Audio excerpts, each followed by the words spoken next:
तैयार हो चुकी है, खोदी जा चुकी है, लेकिन पिछले करीब 178 घंटे से लगातार यह रेस्क्यू ऑपरेशन चल रहा है। बच्ची को लेकर परिजनों की उम्मीद अभी भी बरकरार है। तो आप समझ सकते हैं 178 घंटे, पिछले करीब 178 घंटों से ये ऑपरेशन चल रहा है और ये प्रदेश का सबसे बड़ा ऑपरेशन बताया जा रहा है। और बच्ची को लेकर परिजनों की उम्मीदें बरकरार हैं। बच्ची की मां जो है वो बच्ची को देखना चाहती है, रो रो कर परिवार का बुरा हाल है। मासूम जो खेल रही थी वो अचानक से बोरवेल में गिर जाती है और बोरवेल में गिरने के बाद से अभी तक बच्ची को नहीं निकाला गया है। 178 घंटे आप समझ सकते हैं, 6 दिन लग गए हैं, लेकिन उसके बाद भी बच्ची को बाहर नहीं निकाला जा सका है। हालांकि तमाम प्रयास किए गए, लेकिन बच्ची तक कोई भी रेस्क्यू दल नहीं पहुंच पाया। तो रोते बेलखते ये परिजन, ये मां है बच्ची की जो लगातार अपनी बच्ची का इंतजार कर रही है। चट्टान जो पत्थर जो निकल रहा है, जिसकी खुदाई डिगिंग चल रही, उसकी जो है नेचर कैसी है, वो कोई मतलब जो है सॉफ्ट रॉक नहीं है, वो बिल्कुल सॉलिड और हार्ड रॉक है। सर एक छोटा सा सवाल कि 1 फीट तक को जो पत्थर की कटाई करते हैं, कितना टाइम लग रहा है लगभग उसमें?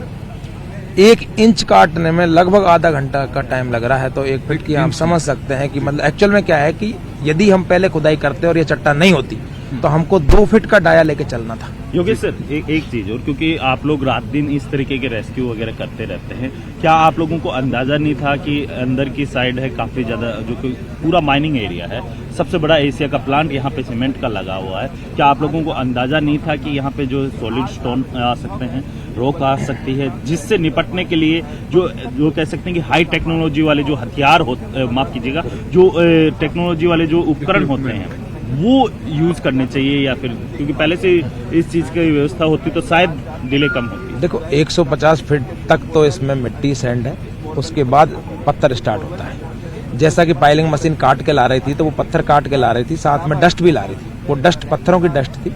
इतना सॉलिड रॉक होगा ये कह नहीं सकते थे।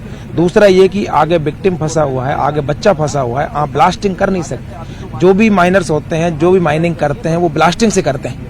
इसी एरिया में भी ब्लास्टिंग होती है। ब्लास्टिंग कर दोगे, वाइब्रेशन होगा, तो ये 700 फीट गहरी बोरवेल है। यदि बच्चा नीचे निकल गया तो इसका जवाबदार कौन होगा? यदि जो है कोई भी कारण से उसको कोई चोट लग गई तो उसका जवाबदार कौन होगा? तो ये सब चीजें सोच के जो है ब्लास्टिंग कर नहीं सकते, बड़ा कोई जो है बड़ा मशीनरी लगा नहीं सकते जो प्रेशराइज करे उस चीज को, और हो सकता है एरिया को तोड़ दे, हो सकता है उस एरिया को कोलैप्स कर दे।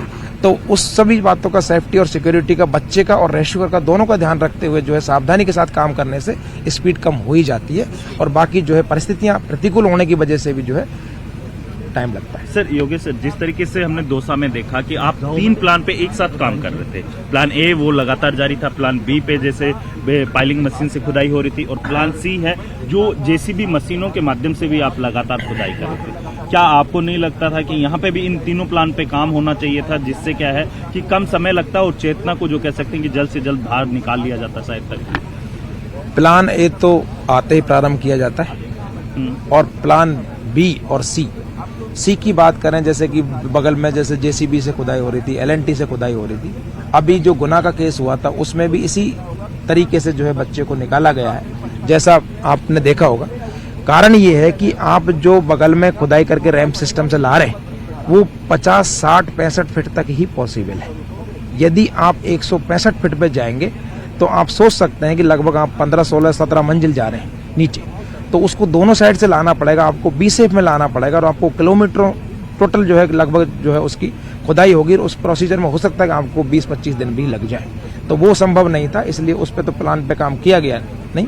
और इसके अलावा पाइलिंग मशीन जैसे अरेंज हुई उससे भी काम तुरंत स्टार्ट कर दिया गया। सर अब कितने फीट तक खुदाई हो चुकी है? एक्यूरेट कितनी हो चुकी है अभी तक, अगर टनल की बात की जाए? 6 फीट के लगभग जो है अब तक खुदाई हुई है, बाकी 8 फीट तक हमको खुदाई कर रही है। 8 फीट कुल होगी?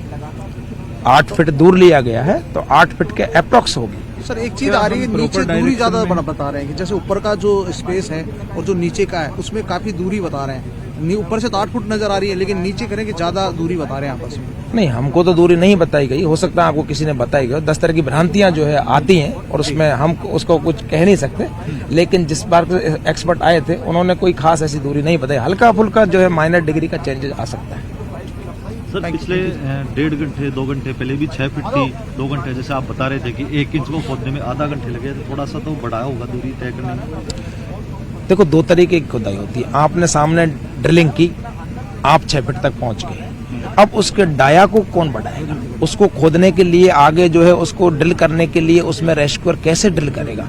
उसके लिए उसको लगभग जो है 3 फीट चौड़ा जो है डाया, हम 600 mm पे काम कर रहे थे पहले, अभी हम 900 mm पे काम कर रहे हैं। पहले प्लान था कि 600 mm पे काम करेंगे। मिट्टी में कोई दिक्कत नहीं है, लेट के आदमी खोद सकता है, लेट के आदमी जो है मिट्टी को निकाल सकता है। लेकिन यदि स्टोन की ड्रिलिंग करनी है तो उसके लिए पावर चाहिए, उसको या तो नीलिंग पोजीशन में या किसी तरीके से, तो उसके लिए हमको 600 की जगह 900 mm का डाया लेना पड़ा।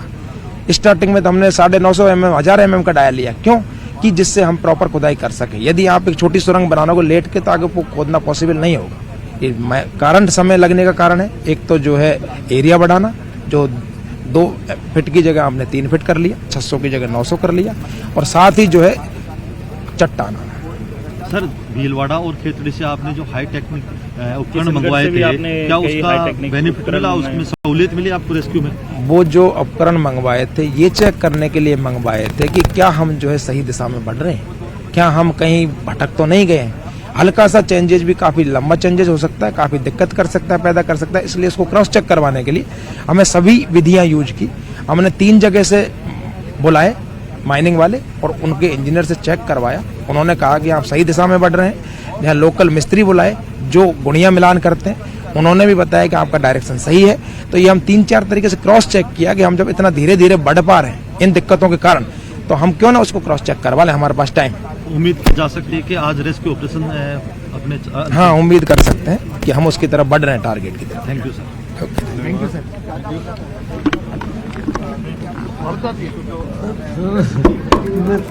हीरालाल हमारे साथ लाइव है। हीरालाल, अगर आपको मेरी आवाज मिल रही है तो क्योंकि अपडेट तो हमें मिल चुका है कि अभी उम्मीद कर सकते हैं कि आज बच्ची को बाहर निकाला जा सकता है, अभी क्या स्थिति चल रही है?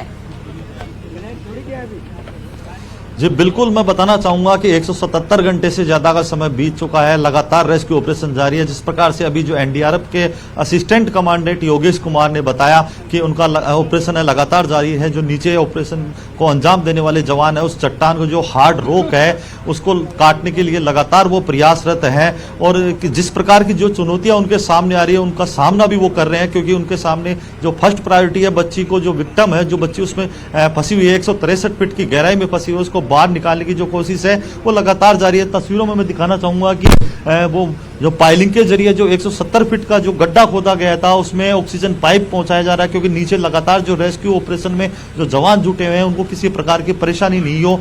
जो जवान वहां थक जाते हैं, वो जब बाहर उनको लाया जाता है, तो मैं तस्वीरों में ये भी दिखाऊंगा किस प्रकार से, क्योंकि नीचे का जो जितनी चुनौतियां हैं, जो परेशानियां हैं, उनको यहाँ बाहर लाया जाता है, उनको अलाव के पास बैठाया जाता है ताकि उनको सर्दी से बचाया जा सके, क्योंकि नीचे जो गर्मी है अचानक से वो ऊपर आता है, क्योंकि मौसम बड़ा ठंडा है, माइनस जो तापमान है वो काफी माइनस में जा रहा है, ओस भी गिर रही है, अभी जो काफी धुंध है, तो उनको किसी प्रकार का जो मौसम में जो परिवर्तन हो रहा है उसकी वजह से उनको दिक्कत नहीं हो, तो अलाव के पास बैठा है ताकि उनको गर्मी महसूस हो। साथ ही उनको दूध पिलाया जाता है।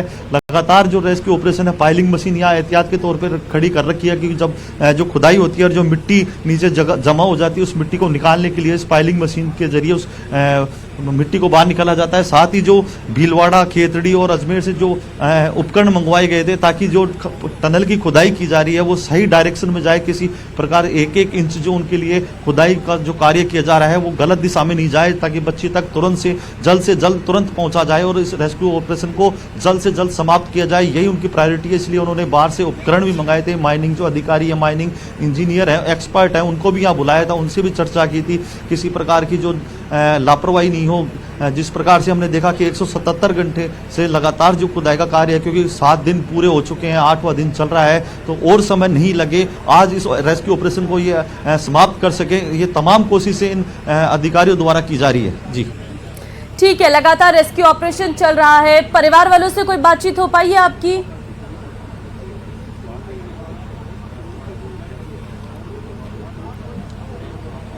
हीरालाल, परिवार के लोगों से कोई बात हो पाई है?